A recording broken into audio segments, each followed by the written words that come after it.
We are joined by a radio superstar, Matt McNeil, who is a broadcaster at 9:50 a.m. Welcome, Matt. Thanks for being here. Nice to be with you. Thank you very much for having me on your show. It's very nice of you. I love that you're here. So, people, we don't talk about this very much, but radio is a thing. Radio is a thing. There's lots of social media, there's lots of Twitter, there's lots of X now it's called, of course, Blue Sky, you name it. There's lots of different outlets for people to make their voices heard, and we rarely talk about radio. So, Matt, why is radio still important? It still is important because there actually is a large swath of this country that is still the primary source of their day-to-day news. Now, a lot of that's controlled by right-wing media, which is not good, but it is. I started in this industry. I was actually started with Armed Forces Radio Network in Nuremberg, Germany, with the military. And so when I started doing this, I would edit commercials with a reel-to-reel tape and a razor blade and tape.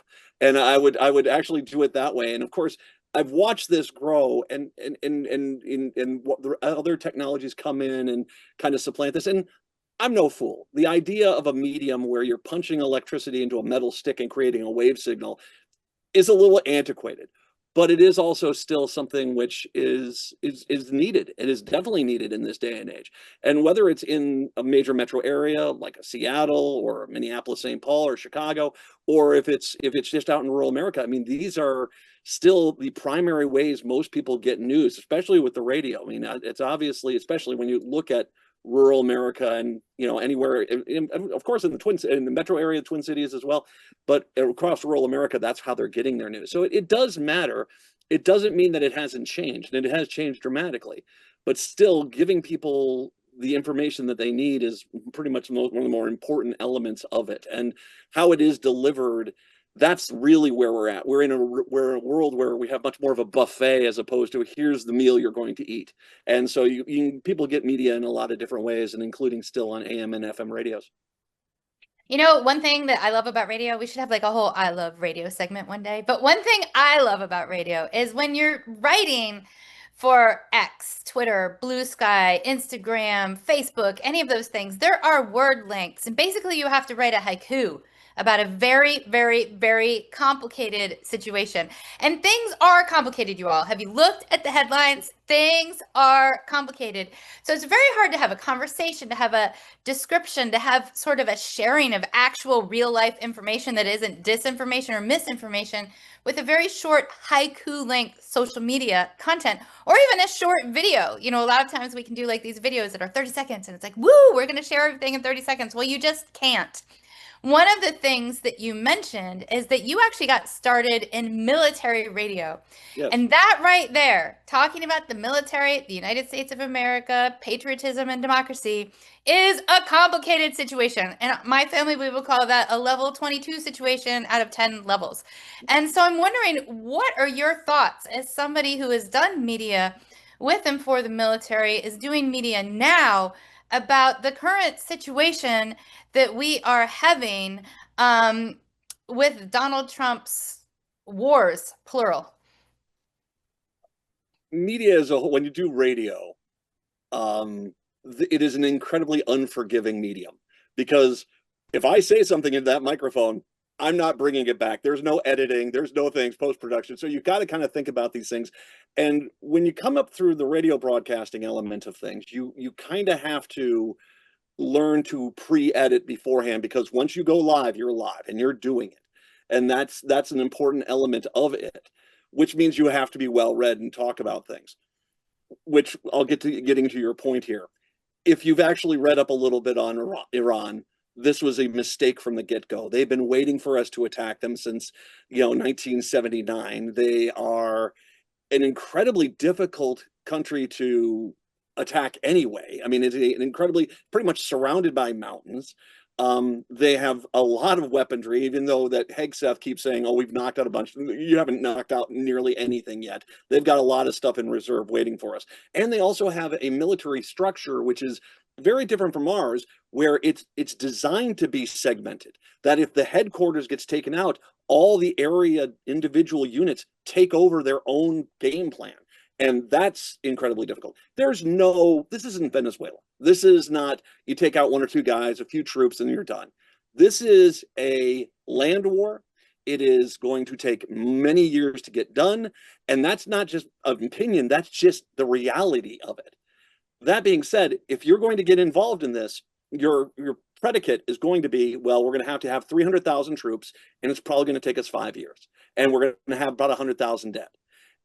If you haven't factored all that in, then you're a complete idiot if you start bombing them, because now they have control of the Strait of Hormuz, which is their quite literally trump card, and they can control the oil exports out of the Persian Gulf fairly conveniently. I mean, if you look at the geography, they can just launch stuff down. This isn't missiles and jets. This is just field artillery. They can nail boats out there and drones today. It is a nightmarish situation. You're putting a lot of our troops in harm's way, which they should not be put in harm's way. And it's misguided because this is, I mean, the person who has the agenda here is Benjamin Netanyahu. He hates Iran, but he knows that Israel could not take Iran out because of the manpower needs. So basically, he's getting the United States to be as heavy, and we should not be there right now. We just should not. Do you think it's a coincidence that Donald Trump has intensified this conflict at a time when the Epstein files were just starting to be more fully released and more fully seen? And so the headlines went from Epstein files to Donald Trump's, I would say, illegal war. Congress did not approve of this war. He's spending over $1 billion a day, you all, $1 billion with a B, on this, I would say, illegal conflict, as he is also cutting our healthcare, cutting our childcare, cutting our nutrition programs. So the programs that families actually want and need to thrive in America are being cut as he's spending this money. And to get back to the start of my question, as the Epstein files were first starting to really, really come out in a bigger way. Do you think it's a coincidence? Oh, no, it's not. He is desperate. Trump has a game plan. He does. He is not just a random fool. He knows what he's doing. If really, really bad news was going to come on out, Donald Trump would go out to the White House press corps, drop his pants, wave his caboose cheeks at them, and then walk off the stage, because he knows no matter what bad news is there, they have to cover that. And that is his entire modus operandi. He invaded Minneapolis to try to get the Epstein files off the front page, but Minneapolis went so bad, he had to release the Epstein files to get Minneapolis off the front page. Of course he invaded Iran to get the Epstein files. It was a few days earlier that came out the report that he's alleged to have raped children and beat them, and that's obviously something he's trying to keep hidden. Now, the Epstein files are once again percolating back up because people are like, no, this is still important. And I noticed the other day was he released, oh, we're going to start talking about all the aliens we now know about, UFOs. He is frantically trying to do this, which creates a problem because I can't say for sure one way or another. Would the guy drop a nuke to try to get the Epstein files from coming on out? If that was his end game, yes, I think he would. I think he would nuke somebody and just hope that no one ever noticed the Epstein files there. He really is that stupid. And he's also that desperate. And when you get people who are stupid and desperate, they do horrendous things usually. Let us hope that nuke option does not happen.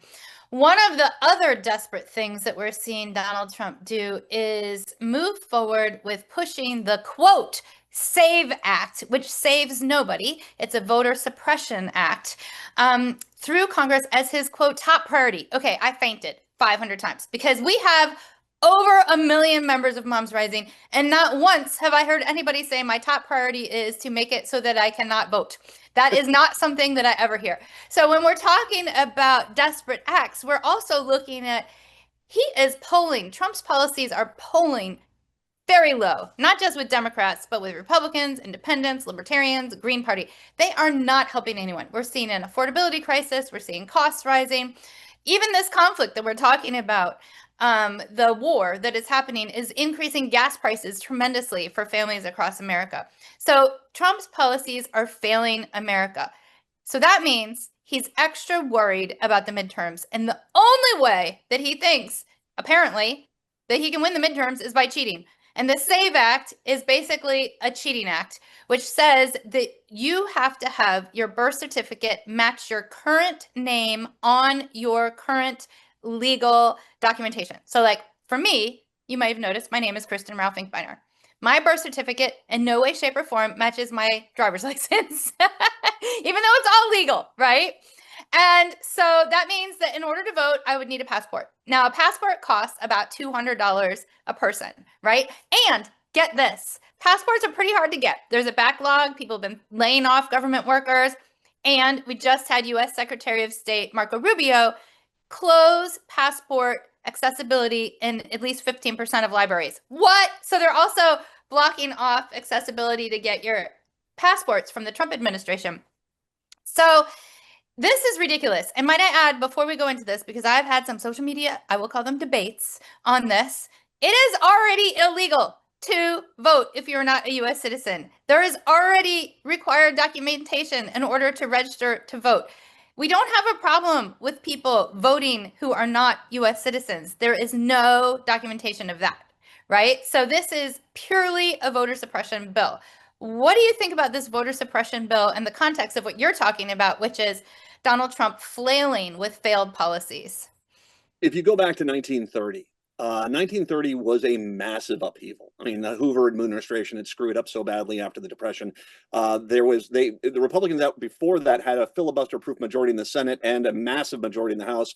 They lost both of those in 1930. 1932 was even worse for them. That gave FDR the filibuster-proof Democratic majority in the House. That's what they're looking at right now. Now, don't get me wrong, MAGA still is on board with them, but everyone else is not. And a lot of people who did not vote in 2024 are now waking up to realize, yes, these things do matter. These elections do matter. So this is their last outcry, which, by the way, can I mention, the SAVE Act passed the House with pretty much every Republican voting for it, knowing it was going to purge somewhere around 70% of women off the voter rolls. That's something that they should be held accountable for. But this is their end game. They are basically saying, okay, fine, we are going to lose in mass, so let's just cheat. We'll just cheat and we'll push it through. I'm not sure how that's going to work because the Constitution is pretty clear. The elections are run through the states. And you can't just all of a sudden start putting federal mandates on elections because the Constitution says the elections are run through the states. It's up to them to decide how we do it because the election doesn't elect the federal office of the president. The Electoral College does, which we just elect the Electoral College. They take care of the rest. So this is, my guess is going to be, is if this does get past the Senate, which I don't think it is, I think the Senate Republicans are trying to save the Republican Party from itself by basically adding these amendments to it and try to weigh this thing down, make sure it never gets past the filibuster and just say, hey, we tried. But if this does get passed, I can't imagine the Supreme Court allowing this to go through because it's cut and dry. You can't have this. Will they? We already know Alito and Thomas will. I mean, they've got vacations and RVs ready to go for those two. So that's all set and fine. But you do have, I do highly doubt this will go through, but I mean, this is where they're at. They know they're going to get destroyed this election cycle. So the only option they have is to basically nullify the vote of pretty much most women, anyone who's not, a white male, landowner. It really is a pretty disgusting tactic, but this is all he has left. And reminder, Trump needs to get past this election because this is really the last chance for him to be held accountable. If it doesn't happen, he'll ride out his term. He'll go there, and right before the new Senate and Congress get sworn in, he'll resign, give it to J.D. Vance, and run out the door because he never wants to be held accountable. This is the last chance to do so. He knows that, and that's why he's doing it. So everybody, even though a lot of people think it would be a long shot for this to pass, it did pass the House. So this is not something that we are saying Chicken Little, the sky is falling when it's not.